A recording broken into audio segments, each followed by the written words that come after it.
Dit is nou die 9de Desember. Ek hoor ons is nou op gespaarde tyd. Tony sê hulle moes al 7 uur die krag afgesit het, maar is daarom nog nie. So ons gaan maar aan.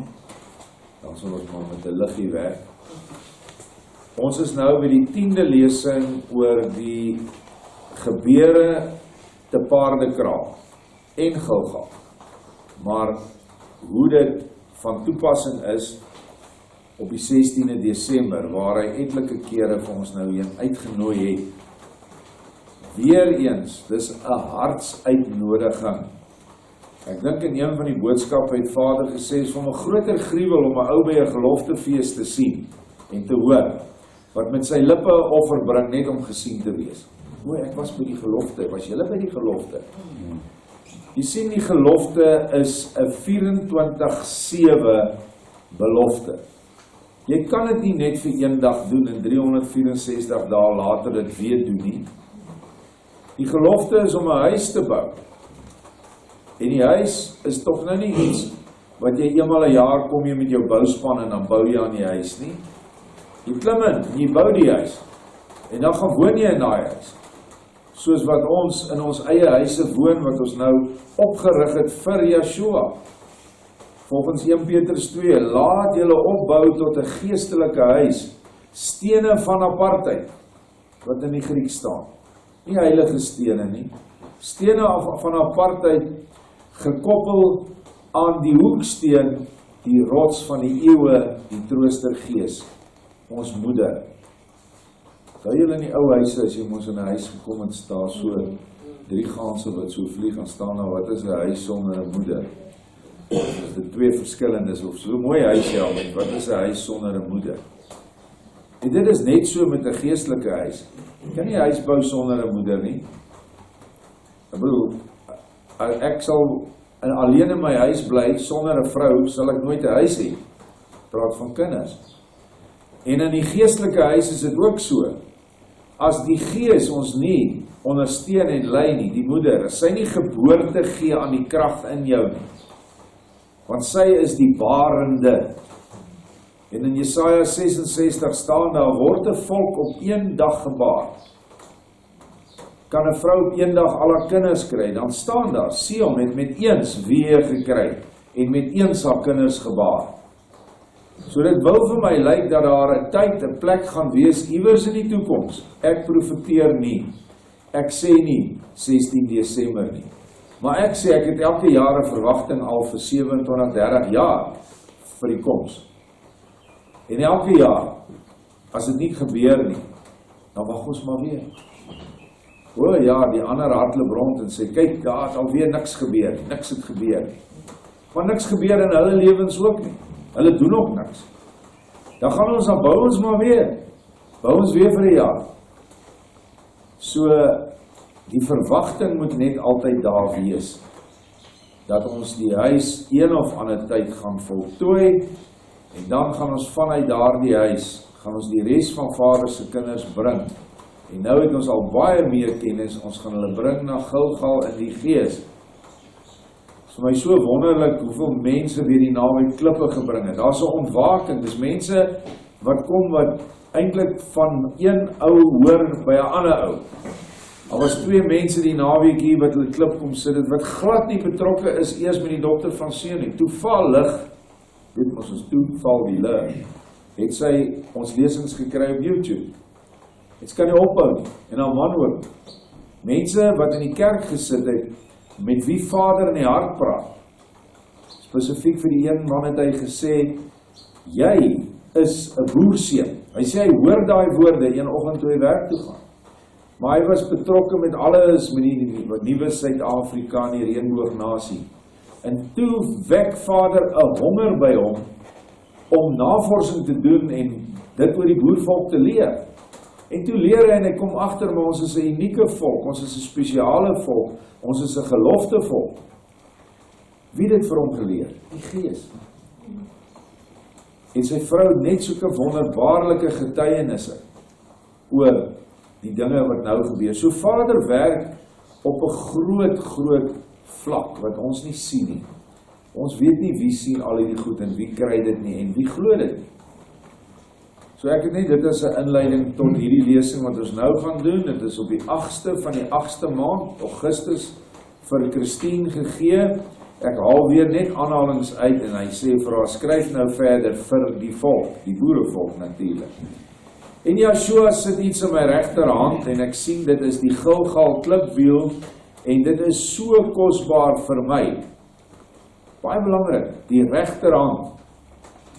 Joshua kom en hy sit aan die regterhand van die Vader en almal sê, ja, sien jy, daar's 'n Vader en 'n seun, want die seun sit aan die regterhand en in daai mense se gedagtes dink hulle nou aan die groot Vader sit op 'n groot stoel en die klein seun sit op 'n klein stoel langs hom.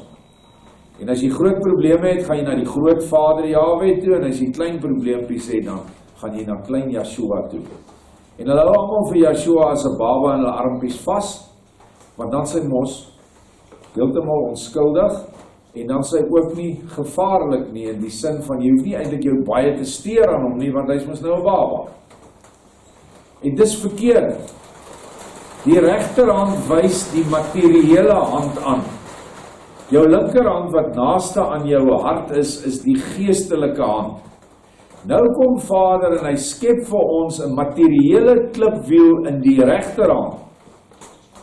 Maar die klip wat daar buite lê en die 4 klippe aan die hoek van jou grensdrade of in die grenshoeke, dit is die regterhand in die sin van, dit is die materiële teken. Maar eintlik is die geestelike deel van die klipwiel in die linkerhand. Die een wat die geestelike hand is. Maar ek en jy moet aan die einde van die tyd al twee getuies in onsself hê. In Openbaring 11 staan daar is 2 getuies aan die einde van die tyd, bestaande uit 2 gemeentes en 2 gesalfdes. Joshua het ons baie mooi geleer in die nuwe Openbaring dat dit die werke van die Gees is en die werke van die vlees. Dis die 2 gemeentes. Die 2 gesalfdes is Elia en Henog. Dus word die werke van die vlees, die regterhand, word deur ons gedoen deur die krag van Elia. Die linkerhand word gedoen deur die krag van Henog. Dit is die geestelike werke. Dit is wanneer jy woord bring, wanneer jy Vader se boodskap verkondig aan jou medemens, wanneer jy bid vir genesing of vir bevryding. Dit is als geestelike werke.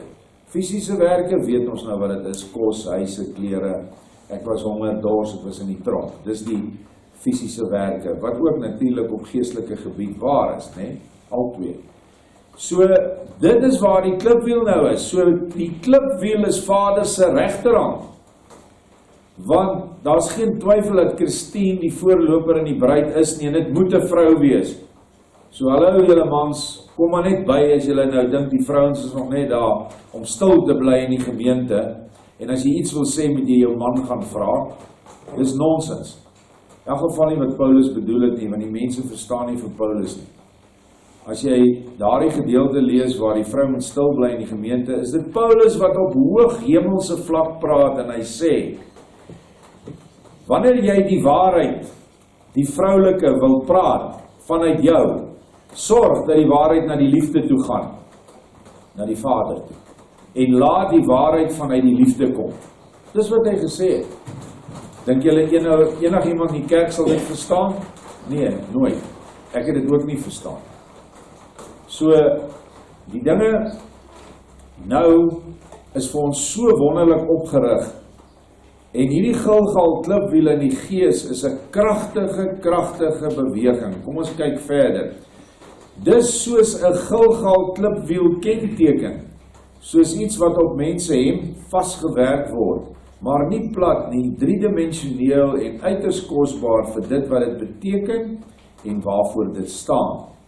Vir al die mense wat hierby betrokke is, nie vir die klippe nie, maar vir die mense wat deel is hiervan. Vir almal wat besef dat hy 'n nuwe verbond met ons gesluit het, en ook vashou aan dit wat goed is uit die verlede.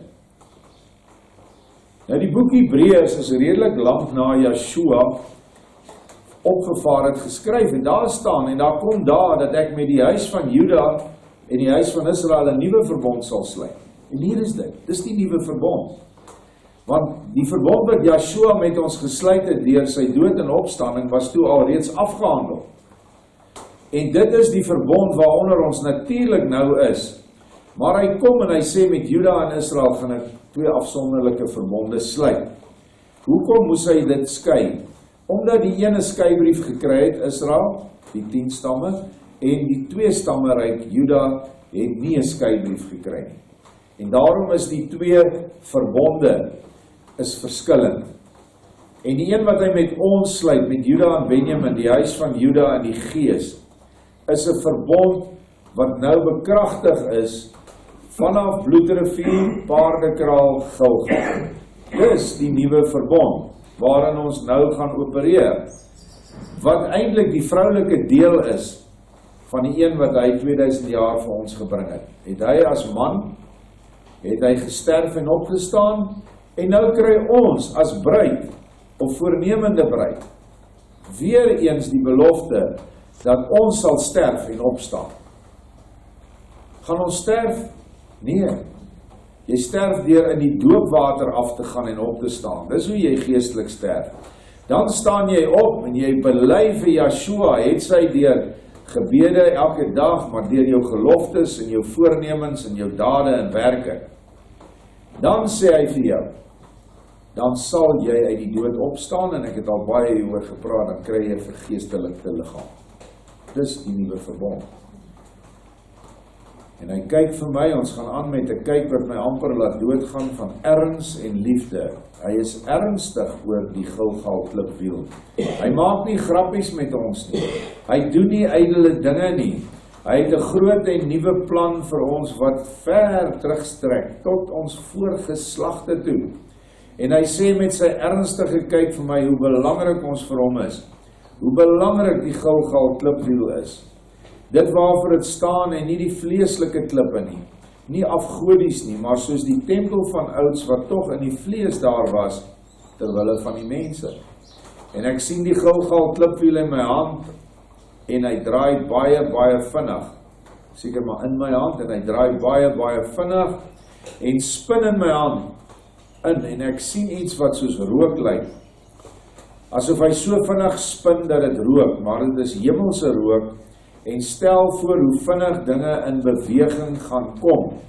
Augustus gesê, as ons van Augustus tot nou toe kyk, het baie dinge gebeur. Baie dinge het nou vererger in hierdie land. En dit is ongelukkig, moet dit so gebeur, dat die erge dinge gaan die goeie dinge bring. En ek sien wiele draai van 'n kar wat ry, en al hierdie dinge gaan diep in my siel in. En Joshua herinner my aan Paardekraal en sê weer eens vir my dat ons as volk in Desember daar by mekaar moet kom. Hy maak 'n koneksie tussen die perd en die wiel. Daar's die boodskap duidelik. In Desember, ons gaan die 16de daarheen, en daar is mense wat al kamp van die 13de, as jy die geskiedenis van Paardekraal ken, sal jy weet, dat hulle vir die eerste keer het die troepe, of die burgers, hulle was nie troepe nie, hulle was burgers, hulle was boere, het op 13 Desember die Paardekraal Gelofte afgelees, saam met die, dink ek, met die Bloedrivier Gelofte, en op 16 Desember is dit weer gedenk, so ons hou dit op 16 Desember, want dit is ons volkse dag. Die 16 Desember gelofte is vervat in die boek van herinnering. 2 Makabeërs, die 16de boek van die boek van herinnering.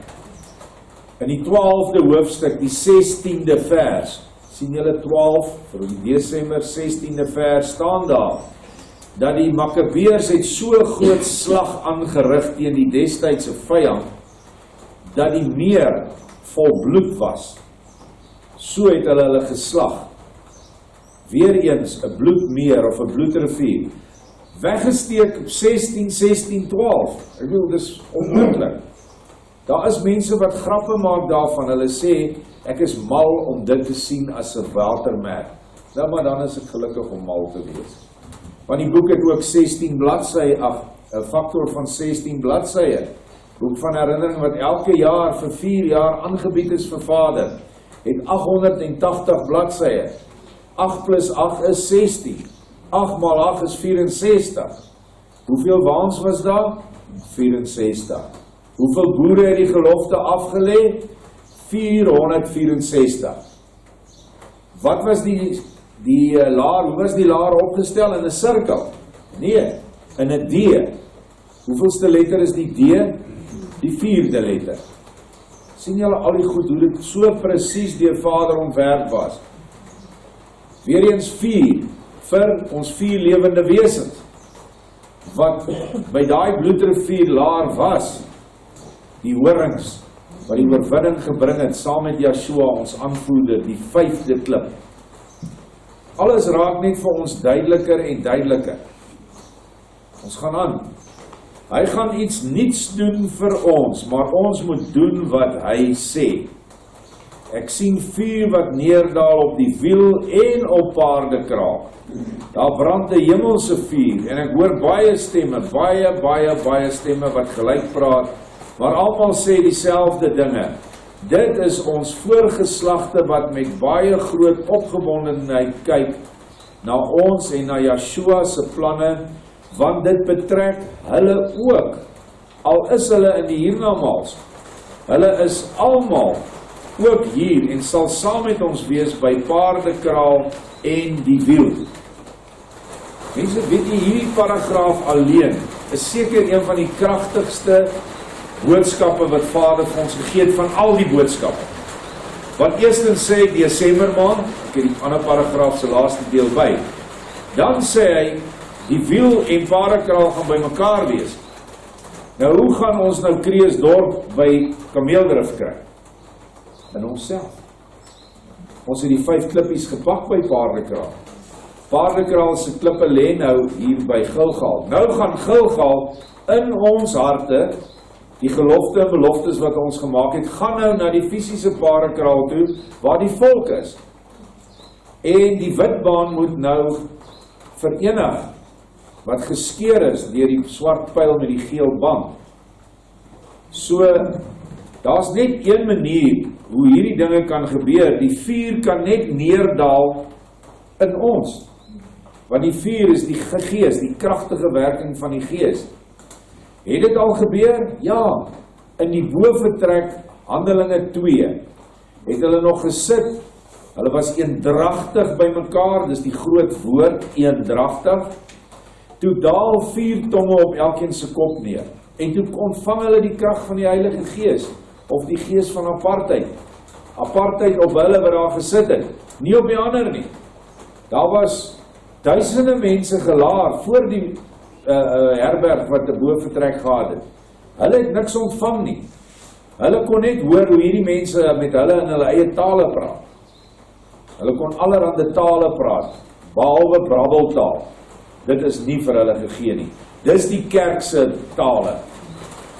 Die tale spreek in kerke mense is hoofsaaklike gebrabbel wat sinneloos is. Daar is mense wat engele tale kan praat, en daar is mense wat verstaanbare, tans gebruikte tale kan praat, deur die Gees se werking. Maar dit sal altyd wees, sodat dit iemand anders sal tot nut wees. Ek gaan nie nou hier in Slawies of Duits met julle praat om net vir julle te wys hoe grand ek is nie. Maar as hier 'n klomp Duitsers sit en ek moet 'n getuienis doen, kan Vader vir my die vermoë gee van daai taal. Of Italiaans of Spaans of enigiets waar die verlore stamme is.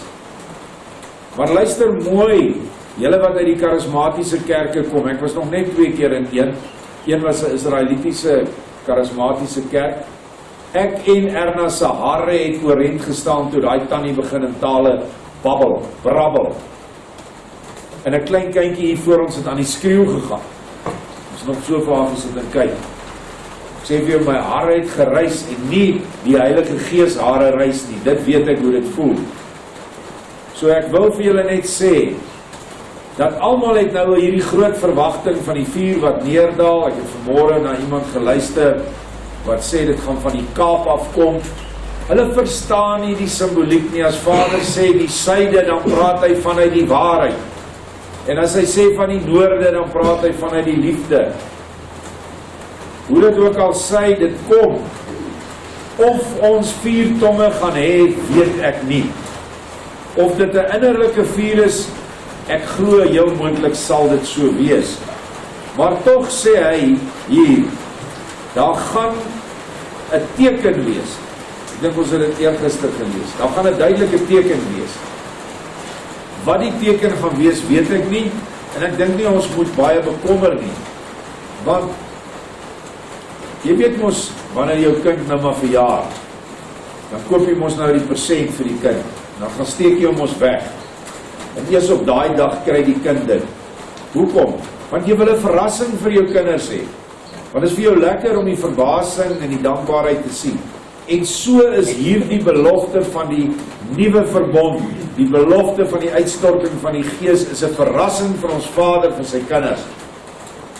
'n Verrassing vir die bruidegom vir sy bruid. Wie van ons wat getroud is, het nie vir mekaar verrassings gebêre nie. Klim in die kar, kom ons ry. Waar gaan ons? Nee, jy mag nie weet nie. Daai tipe van God, ons doen dit, so doen Vader dit vir ons. So, moenie heeltyd, soos 'n klein kindjie, pa, wat is my verjaarsdag persent? Wat is my persent? Waar is hy? Jy weggesteek. Los dit. Wag. Wees soet, want dan gaan jy dalk nog iets kry. Nou, ons voorgeslagte, sê die mense, julle nou is hierdie dogter van Sion met die gestorwenes die mekaar. Soos ek op groepe gesit, sien ek, ons sê, bid vir die gestorwenes. Sê hulle nou, kommunikeer ons met die dooies. Ons is necromancy, pas ons toe. Ons is nou mense wat met die geeste van dooies raadpleeg.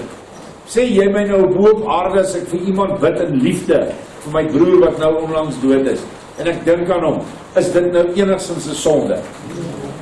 Want weet jy wat, ek het 'n ewig lewende gees, 'n alomteenwoordige gees is in my, en daai gees is in kommunikasie met al die gestorwenes wat ek aan dink, en hulle hoor dit, hulle ervaar dit, en hulle is baie dankbaar daarvoor. Maar ek gaan nie na iemand en roep die geeste op en sê, hoorie, gaan spook by daai ou nie, of gaan doen skade aan daai ou nie. En hierdie vergadering word bygewoon deur ons voorgeslagte. Dink maar aan jou pa, jou ma, jou oupa, jou ouma, hulle wat jy weet, wat Vader gedien het op aarde. Hulle gaan daar wees op die 16de Desember. Gaan ons hulle kan sien? Heel moontlik nie. Maar moontlik kan Vader ons oog open vir die hemele. Want hy het dit gedoen. Hy het dit in die Ou Testament gedoen. Hy het dit in die Nuwe Testament gedoen. En die apostels was verbaas toe hulle die hele hemele voor hulle sien oopgaan en al die engele wat hom loof en prys. Is daar so iets in die Bybel wat sy van praat? Wel, baie duidelik. Kom ons lees dit, Hebreërs 12 vers 18. Want julle boervolk, Juda en Benjamin het nie gekom by 'n tasbare berg nie, en 'n brandende vuur en donkerheid en duisternis en storm nie, en 'n ramshoring geklank en die geluid van woorde waarby die hoorders gesweer het dat hulle geen woord meer sou toegevoeg word nie. Hy verwys na die volk in die woestyn by Sinaï. Dit was so erg dat die volk gesê het, stop, Moses sê vir God, hy moet net ophou praat. Praat jy maar met ons. Hoekom kon hulle daai woorde nie hoor nie? Omdat hulle boos was. Omdat hulle sopas uit slawerny van heidense godsdienst gekom het. Presies net so kan die volk, die groot deel van die volk, veral die in die kerk, kan nie nou sy stem hoor. Alhoewel sy stem nie donder van die berg af nie en brandende vuur en duisternis nie. Dis nou sagte, liefdevolle woorde, vol lig en waarheid. Maar hulle kan dit nie vat nie. Hulle kan nie dit verdra nie. Waar het julle dan gekom? Hy sê vers 20, want hulle kon die gebod nie verdra nie. Selfs as die wille wesens die berg aanraak, moet hulle gestenig word, of met 'n pyl neergeskiet word. Dis nog steeds by die vorige ene. En Moses so vreeslik was die gesig, het gesê, ek is verskrik en ek sidder.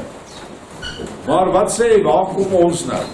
Maar julle, Boervolk, het gekom by die berg van Sion, en die stad van die lewende Elohim, die hemelse Jerusalem en 10.000 boodskappers.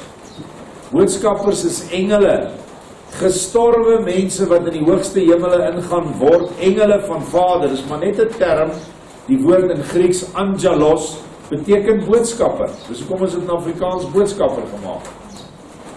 En hierdie boodskappers is betrokke met ons deur daardie 7 engelgeeste en die 4 lewende wesens en die 24 oudstes. Waar het ons gekom? By die feestelike vergadering en die gemeente van eersgeborenes, wat in die hemele opgeskrywe is, en by Elohim, die regter van almal, en by die geeste van die regverdiges, wat vervolmaak is, en by Yahweh, die middelaar van die nuwe verbond, en die bloed van die besprenkeling, wat van beter dinge spreek as Abel. Jy moet daarom met drievoudige blindheid raakgeslaan wees, as jy nie hierdie vergadering kan verbind, met alles wat vooraf gegaan het met ons, en Gilgal, Bloedrivier en Paardekraal, en jy nie kan sien dat hierdie vergadering, gaan 'n volksvergadering wees, waarby al die regverdiges, wat vervolmaak is, wat in die hemelse nuwe Jerusalem is. Onthou, die nuwe Jerusalem bestaan in die hemele vanaf Yeshua opgestaan het uit die dode, bestaan daar die Jerusalem in die hoogste hemele. En hy het al die gereddenis gevat van die vorige 4000 jaar, en hy het hulle daarheen gebring, nie net na die stad toe, na die paradys toe, sodat elkeen op sy verskillende vlak kon ingaan. Maar die nuwe Jerusalem daal neer, dis wat hier staan, net soos wat die vuurkolom en die wolkkolom op die berg Sinai neergedaal het, daal die nuwe Jerusalem in die verborgenheid van die trooster in ons harte neer. Maar daar gaan 'n dag en datum wees waar almal by mekaar gaan wees. Ons as die onderpunt van die kruis op die grond, die onderkant, die blou baan, die waarheid. Dan die bokant vanuit die liefde, hulle wat Yeshua lief gehad het en wat hy nou in sy hoogste hemele in die nuwe stad van Jerusalem ingebring het. Hulle kom daai dag hiernatoe. Staan so, hier lees ons dit, vir feestelike vergadering. Gemeente van eersgeborenes is eerstelinge. Moet nou nie dink omdat jy nie die oudste kind in die huis is, jy is uitgesluit nie. In die ou dae was die eersgeborene 'n teebeeld tot die eerstelinge wat sou kom. En toe het Vader gegaan met Moses, toe ruil hy die eersgeborene reg om en hy gee dit vir die Lewiete en Moses moes 'n klomp silwer uitbetaal. Toe die Lewiete die eersgeboorte reg eintlik in hulle self gedra. Hulle het die magtiging gehad om in die tabernakel en in die tempel diens te doen. Ander kon dit nie doen nie. 'n Ou van Zebulon of die stam van Gad kon nie daar kom om dit te doen nie. So later aan, in die Melchisedek orde, het nou die eersgeboorte reg gekry, of hulle is die eerstelinge. En die bruid, nou in Suid-Afrika, is die eerstelinge van die groot bruid wat nog versamel moet word. So hier gaan dan 'n versameling plaasvind. Het sy op daardie dag, al is dit net 'n voorbereiding tot iets wat gaan kom, I don't know, weet nie. Maar ek is altyd, wil ek gereed wees. So kyk nou net mooi hoe hierdie ding is. Die berg van Sion, het hy nou die dag gesê, is my Gilgal wiel. En die hemelse Jerusalem is my nuwe leer, wat in ons harte, ook in die Gilgal wiel is, want die wiel is in ons harte. En as jy Openbaring 4 saam met dit gaan lees, dan is dit die troon wat hy daar sien. Johannes sien die troon in homself. En daardie troon is waar Yeshua wil kom sit. En op hierdie dag, wanneer hierdie vergadering plaasvind, vind hierdie wonderlike ding plaas, wat ons nou as die teebeeld in die Ou Testament, die volk en die Vader het in 'n huwelik toestand gekom by Sinai. Maar hulle het net afbeeldings gekry, soos 'n tent, tabernakel en 'n houtkas en kliptablette en so aan. Maar ons kry die ware. Ons kry dit wat daai goed voor gestaan het. Kan julle dink hoe bevoorreg is ons? Dis ongelooflik. En terwyl ek hier lees en ek hoor hierdie reën op die dak, dit is die voorskou van die groot reën wat kom, sê Vader nou vir my. Hy sê die reëns wat nou in die vlees is, wys op die reëns in die gees wat ek vir julle gaan gee. By 'n vergadering waar almal teenwoordig is. En weet jy hoe wonderlik is dit as jy bietjie dink aan die mense wat jy ken, wat ook daar gaan wees.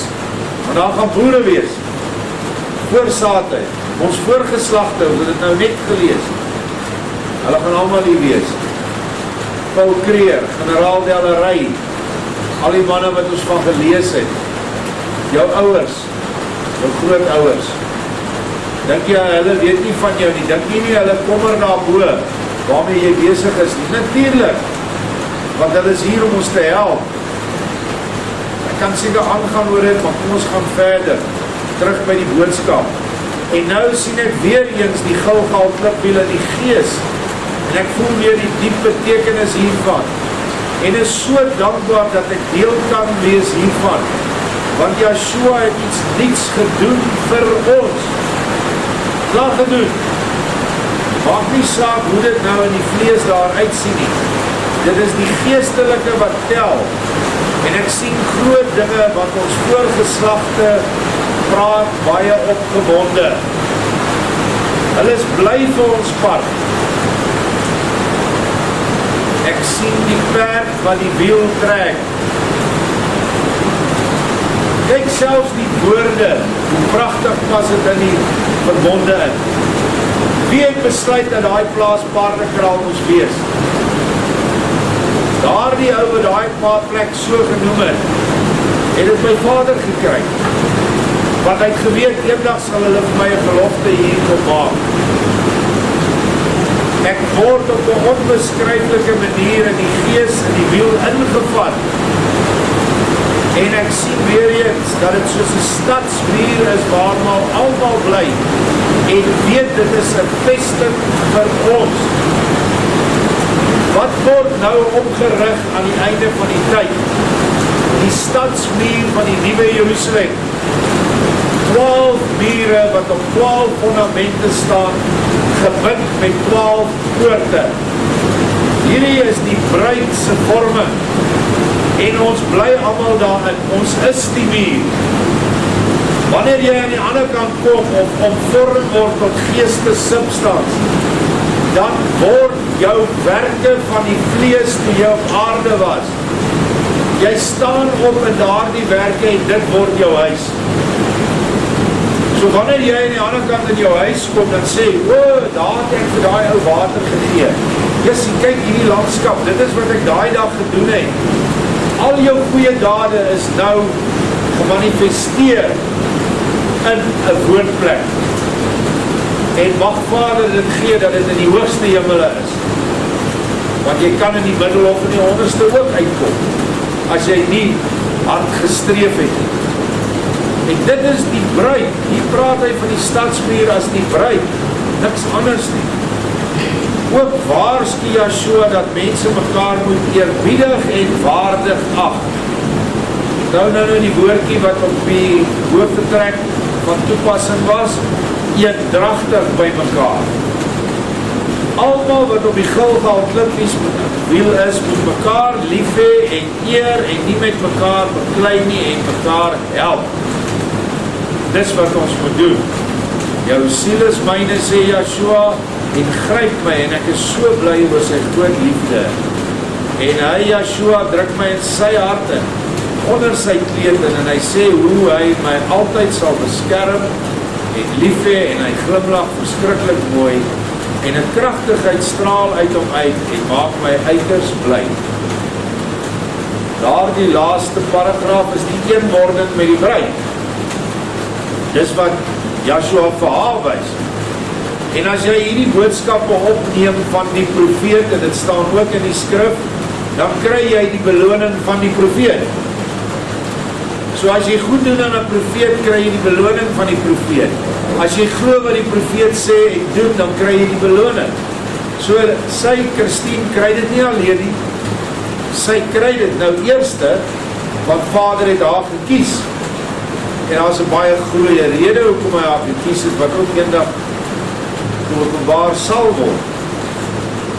Ek en jy moet net dankbaar wees en dit doen wat hier vir ons gegee word. En in die vorige 9 lesings. Goed, dan is ons klaar.